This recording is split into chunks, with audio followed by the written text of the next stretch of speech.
এই মানুষগুলো ঠিক তাকালে আমার না বুকটা ফেটে যায়। ওই সাইডে যা ভাই, ডাক দিবি মানে তুই তো কাচ্চি খাইছিস, ওরা তো না খেয়ে ঘুমাচ্ছে। হ্যাঁ, এটা মানে ক্ষুধা পেটে ঘুমাচ্ছে, তাদের ডাকতে যায় আস্তে করে কম্বলটা তোর উপরে বিছাই দে। ভিডিও পাচ্ছিস তো? আমার তেজ সহজনে পায়, তাহলে থাবড়াবো তো। হ্যাঁ দেখে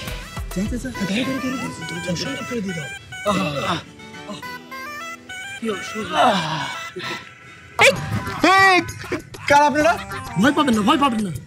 এই পরিচয় দিস না কেন? ভাই হচ্ছে এলাকার শ্রমিক নেতা আবু তালেব। আমার পক্ষ থেকে আপনাদের ক্ষুদ্র উপহার। এই উপহার আমাদের লাগবে না, নেন তো। এই শুনো না, উপহার দিতে রেখে দেই। কথা, এটা উপহার না, এটা দান খয়রাত। হ্যাঁ দান। আপনাদের মতো অসহায় দুস্থদের পাশে দাঁড়াতে পেরে আমি গর্বিত। হ্যাঁ, ভিডিও ঠিক করে করতেছি, একটু মুখটা দেখেন। হ্যাঁ এনাদেরকে আমরা দান করতেছি। এই ভিডিও বন্ধ করো। ঠিক আছে, এই তুমি এদিকে আসো, এবার থেকে ভিডিও দেবো। আসো। ওদের মুখটা নিয়ে প্রিয় দেশবাসী, আপনারা যে যেখানে আছেন, আশা করি আমার এই ভিডিও আপনাদের কাছে পৌঁছে যাবে। এই যে আপনারা দেখতে পাচ্ছেন, একটা অসহায় পরিবার আজ গাছতলায় রাত করে বসবাস করছে। আমি আবু তালেব তাদের মাঝে কম্বল বিতরণ করেছি এবং আমি চেষ্টা করব প্রতিদিন তাদেরকে বা তাদের মতো যারা আছে তাদেরকে কিছু না কিছু দেওয়ার। আমি সরকারকে অনুরোধ করব এদেরকে যেন গৃহহীনের অধিকার দেওয়া হয়। এই ভিডিও ঠিক করে নিছি তো? এই শাট আপ। এই আপনাকে কে বলেছে আমরা গৃহহীন? হ্যাঁ, আমরা এখানে একান্ত নিজস্ব সময় কাটানোর জন্য আসছি, প্রাকৃতিক পরিবেশের মধ্যে কিছু সময় উপভোগ করতে আসছি। আপনি এখান থেকে যান। সেটাই তো, আমরা গৃহহীন না। এই যে দেখেন আমাদের বিছানা, ওই দেখেন আমাদের আয়না, ওই পিছনে দেখেন আমাদের চুলা। এবারে গাছের নিচে ঘুমাইতেছো, আবার কও গৃহহীন না? গৃহহীন হইলে লাভ কাদের? তোমাকে লাভ না? হ্যাঁ, একটা করে ঘর পাবা, ছাগল পাবা, তাও থাড়ি ছাগল, কদিন করে বাচ্চা দিব, আর ফিরে টয়লেট। কিচ্ছু লাগবে না, আমাদের কিচ্ছু চাই না। আমরা ভিখারি ঘরের ছেলে মেয়ে না। আমাদের দেখে কি আপনার ভিখারি মনে হয়? হ্যাঁ, আমরা ভালো ঘরের ছেলে মেয়ে, ঠিক আছে? আপনি এখান থেকে যান, আপনার ভিডিও বন্ধ করেন এবং এই ভিডিও যেন কোথাও আপলোড না হয়। যান, এই নেন কম্বল নিয়ে যান। আরে কম্বল নেবো, যা দিছি। এই আবু তালেব কোনো জিনিস দিলে ফেরত দেয় না। আর তুমি ভিডিওটা কাট।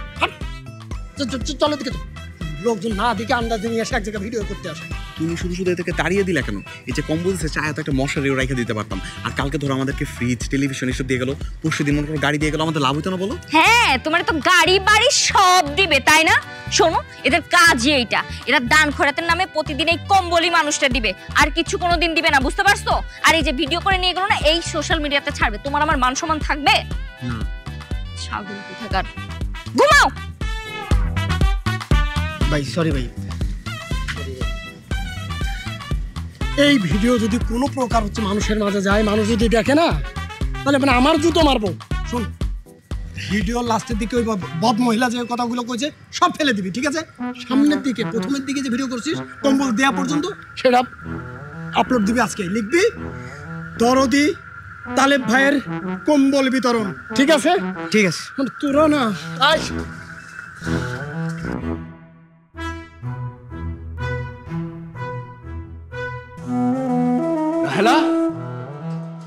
রাহেলা, এদিকে আসো। আসছে।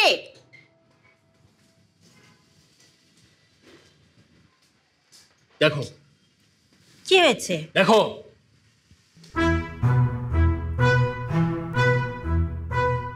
তোমার ছেলে আমার মান সম্মান সবকিছু একদম ধুলোয় মিশে দেবে, এটা আমি কল্পনাও করতে পারিনি। তুমি ওদেরকে মেনে নিলেই তো সব সমস্যার সমাধান হয়ে যেত। তোমার এই দাম্ভিকতা আর মিথ্যা অহংকারের জন্য ছেলেটা আজকে আমার পথে ঘাটে ঘুরে বেড়াচ্ছে।